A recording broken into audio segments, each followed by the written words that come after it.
Welcome to our world table.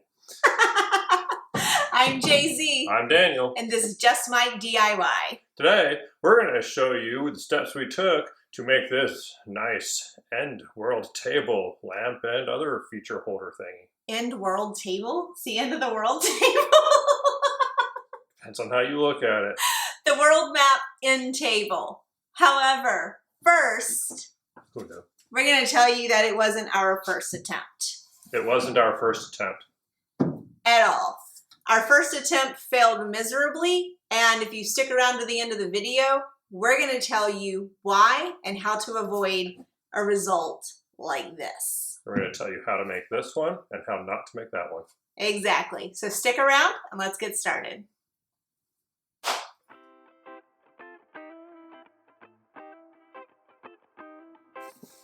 Once we went to Home Depot and found the right round, we sanded it front, back, and sides.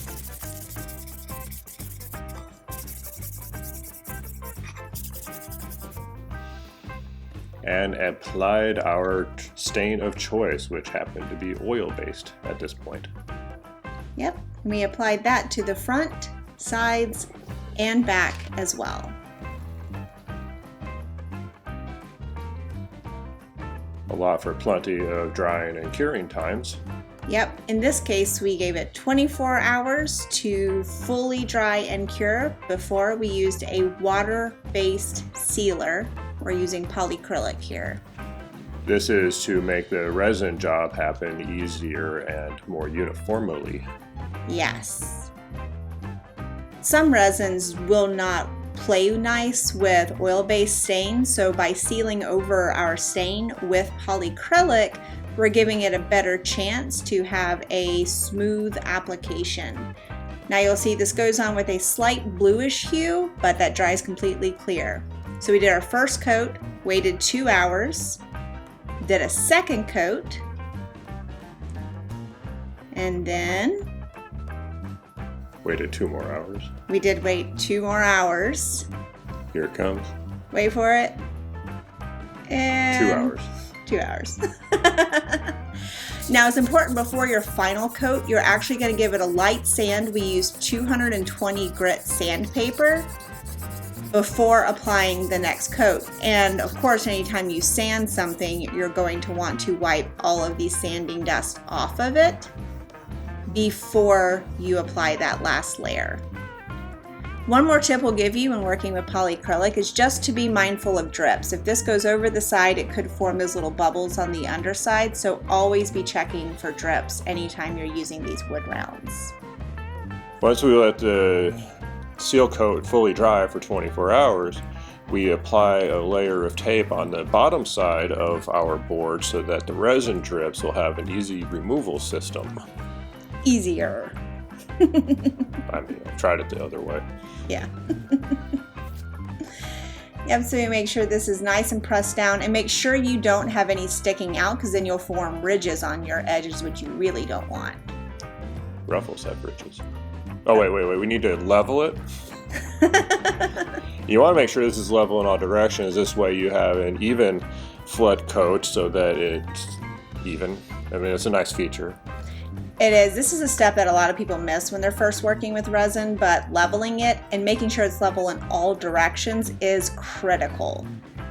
And now we're going to do the seal coat with the resin. Mix for 3 minutes when you're using Promarine.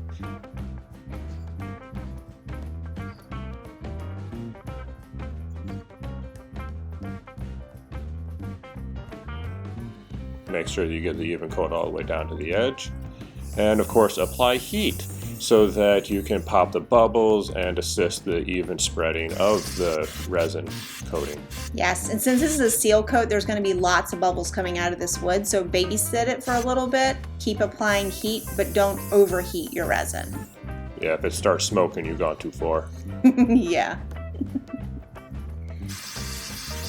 Okay, so while that is curing, we move to the Cricut. Now, I found this image on alamy.com and I purchased it. and then dropped it into Photoshop. Since this is larger than a Cricut mat, I had to split the picture into 3 different sections, and I tried to split it where I thought it would be easier to reassemble once it was cut. So I did the 3 different sections in Photoshop, and I saved them all individually as images. You can see them here, 1, 2, 3.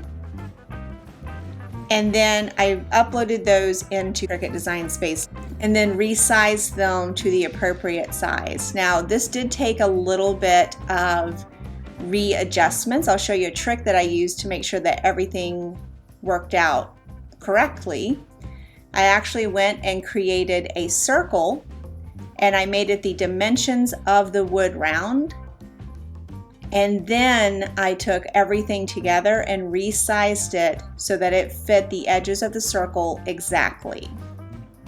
I'm going to send that to the back so I can see what I'm doing now. And just little bitty tweaks here and there. This part needs to be super precise. And then once I was happy with it, I turned that back circle off and sent it to the mats. Now here I'm trying to use as little vinyl as possible, so I'm actually going to turn these images so they take up as little vertical space as possible.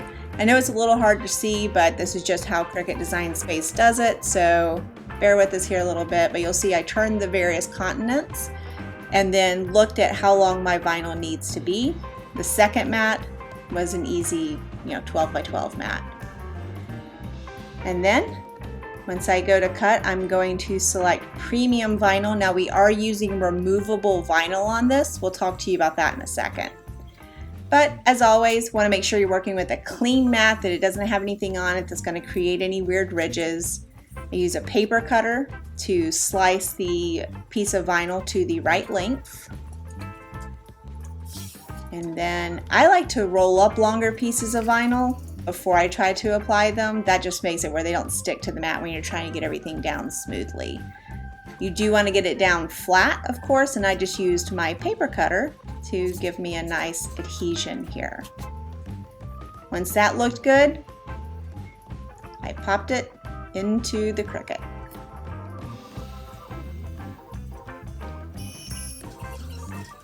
I'm going to fast forward here a little bit.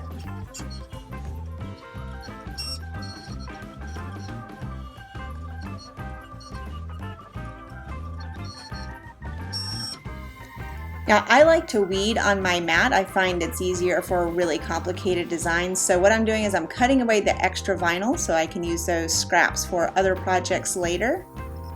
And then start the weeding.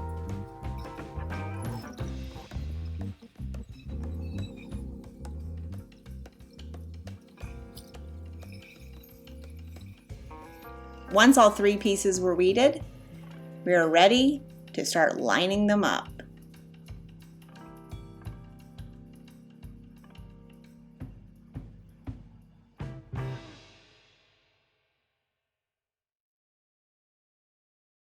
Now just note that we're using a spare wood round. This is not the other round that we are going to actually apply to. So what we're doing first is I'm just trying to get the graphics all lined up together. This is because we want to put this down as one piece once we have the transfer tape on it. So we're just using painter's tape to tape it in place, and then double-sided tape on the back side because we don't want that painter's tape to show up on our transfer tape. In this case, we actually used double-sided tape to make it less profiling. Now it's transfer tape time! So we know we're going to use 2 pieces for this just with the size of the wood round. So we trim it basically to size. And then peel the backing off of one side just a couple of inches so we can get that adhered down to the board. It is nice to have a second hand for gravity to make sure that while you're doing this, you don't actually move everything. Right. You'll see that we are using the scraper to really get a good adhesion down on that vinyl. Try to keep as many air bubbles out as possible.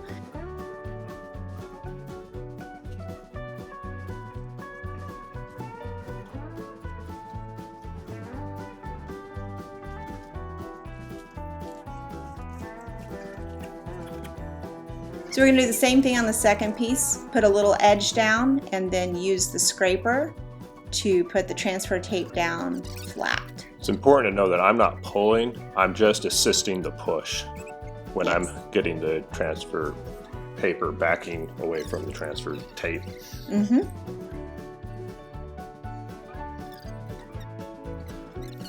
Now we're going to pull this up. Remember that we have that double-sided tape underneath, so we are being very careful not to pull anything out yet. And then we're going to take that tape off with little scrapers.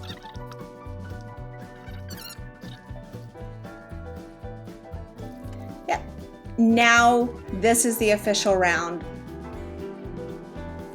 So we put it down first with just the transfer tape. The backing is still on the vinyl.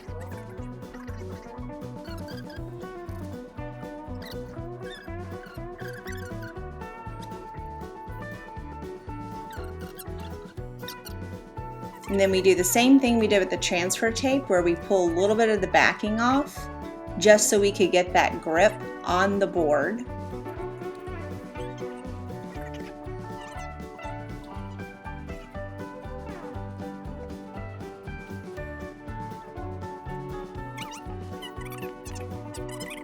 And then we pull the whole thing up and start to remove the backing piece by piece as we lay it down slowly. There is some challenges around the tiny little dots and things like this in the pattern, so it's important to take your time, make sure each one is transferring as flat and evenly as possible without any roll unders, which you'll see again we had to deal with a little bit here in a few moments. Right. You'll see us sometimes where we have to lay the whole piece down and scrape on the back of the backing, like here. That's because the transfer tape wasn't grabbing some of the pieces, but you'll also see us move it back a little bit. And again, that's why we're using the removable vinyl, because if we'd use permanent, once it's down, it's down. The removable gave us a little more ability to make adjustments as we were trying to get this full graphic down.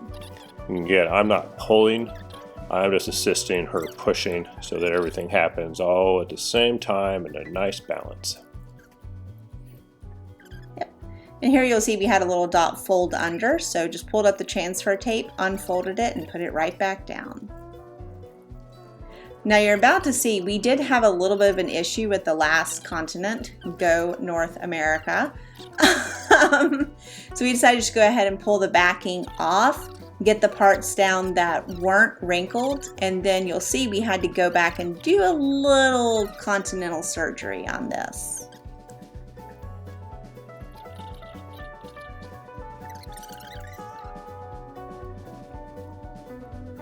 So we'll pull you in close here in a second, but essentially we had a wrinkle in Mexico, which turned out to be okay because we have the connection between North and South America and Latin America.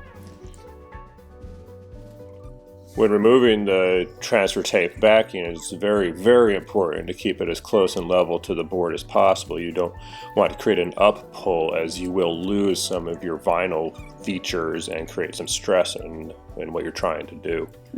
Here we're realigning Central Americas using one of the scraper tools to help disperse the pressure so that you're not stretching the product, yet you're still able to lift it and realign it so that it can actually appear as though it's connected the way it should be.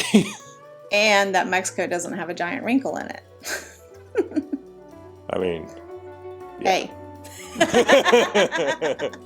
The camera did quit, but we got it down nice and easy. 24 hours later to let that vinyl adhesive set, and we're ready for the flood pour with the resin. Now, because the first layer had been fully cured, we go in and we sand the bare parts of the resin to ensure a good adhesion between the first and second layers. Once you're done sanding, you should again always wipe it down with wet cloth to bring up any dust and things that you don't want to be settled into your next coat. Yes, but then let that dry completely before you pour. Again, do the leveling process, still very important no matter what stage you're in. Mix for 3 minutes when you're using Promarine, and flood. Yes. Oh no, it's a giant flood of the earth. How did this ever happen? Yeah, so one thing you want to keep in mind is you want to be gentle as you're using any tools on top of your resin, like we're using this to spread, because you don't want to accidentally hit an edge, pull up any vinyl, pull up a dot, whatever. Just be very gentle and be mindful of how much heat you're using too, because adhesives and heat do interact. And this is also a vinyl product, so you might actually be able to shrink the vinyl if you over apply heat. Yep, so as always, check from every angle, use the light reflections to your advantage just to make sure that every piece is covered evenly, and watch your edges as well. Then we covered it to keep all the dust out of it for 3 days while it cured to full hardness. 72 hours later. And then peeling off the tape. Some areas of this came off really easily, and some I had to kind of pick off, but you do want to be careful, because if there's a bond between the drip and the side, you could actually crack pieces of your sides. If you need to, use a box cutter carefully to help break that seal in the resin on the bottom. I think it turned out nice. I mean, they'll see it in a minute. Just calm down. The foundation on which we were putting this upon is an old round table that Jay-Z's had for, I don't know how many years? Long time. So we're really just taking it apart, removing the paint with things like strippers, paint strippers, not those other kinds. Not that kind of channel, people. Not that kind of channel. And you can see her removing most of the paint, and then of course there is going to be a sanding process afterwards. We wanted these legs to be stained, so it's very important to get all of the paint off of the legs. So patience, but it all came off in the end. Then of course gave it a nice stain using the same color that I used on the wood round.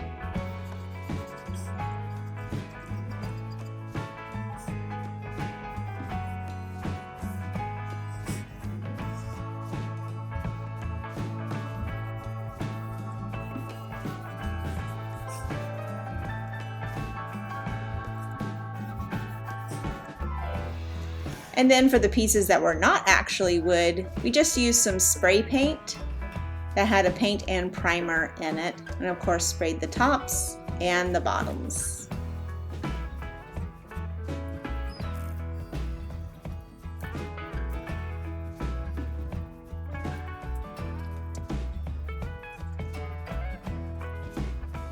Now we're aligning it so that this support framework round can actually be in the center of our Board. Yes. Tabletop. Yeah. Wood round. Yes. All of the above. All of the above. We used a board clamp to the table to hold everything in place. We did not pre-drill for the screws, and the board made sure that it did not move and had a solid attachment between the two without any spaces occurring. A little hand tightening with the screw to make sure everything was even and not going to go anywhere, and then removal of the clamps.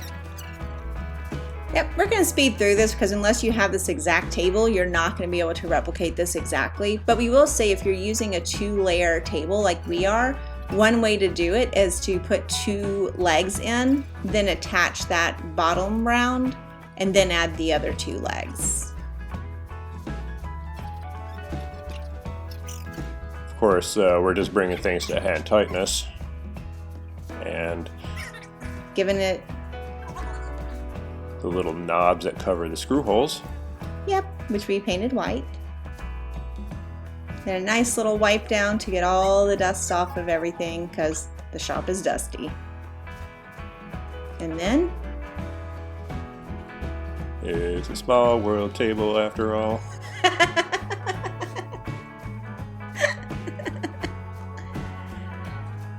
And put it in its place as a little side table for my reading chair.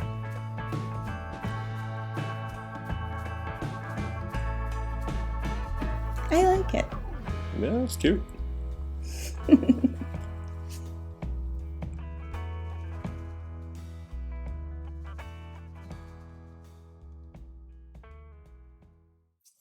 So like we told you at the beginning of the video, that wasn't our first try, this was. And we're gonna tell you the 3 things that we did wrong here, and 2 of them go back to the stain. The 3 things we know we did wrong. Yeah, there are probably a few more, but we stopped before we found them. So we use an oil-based stain to get started on this, but we never actually sealed it off, creating some complications from the oil to the resin as though it was wax on a car diverting rain, but of course instead of rain it was resin. Mm-hmm. And not sealing over the oil-based stain also interacted with the vinyl. In this first attempt, we tried to use iron-on vinyl, whereas in the second attempt, we went with an adhesive vinyl. We tried a flat iron on a ridgy surface. Even though it may not look like it, the wood is inconsistent, and that means that there are going to be spots that are really well ironed on, and then the other spots. Yeah. So since the iron-on was both being repelled by the stain and by the natural texture of the wood, the epoxy ended up getting underneath it and causing mountains and stuff. Now, before we get a bunch of comments saying you can iron on wood, you absolutely can. In this instance, we proved that you do need to seal with a water-based sealer over your stain first, and I wouldn't recommend trying it with this complicated of a design at this scale. If you had a planer, that might be a different story, but we don't. We work with what we have, and what we have was not. It didn't work for us. So, and even if you have a planer, still seal over your oil-based stains, whether you're using adhesive vinyl or iron-on, seal over your oil-based stains. Word. So that was it. Now, what should they do if they like this video? They should click on that button that says they like the video. Then, of course, subscribe. After that, there might be a bell that appears. Should ring it. And, of course, check out our list of materials down below. And if you're not watching this on our website, head over to justmydiy.com for more. Thanks for watching.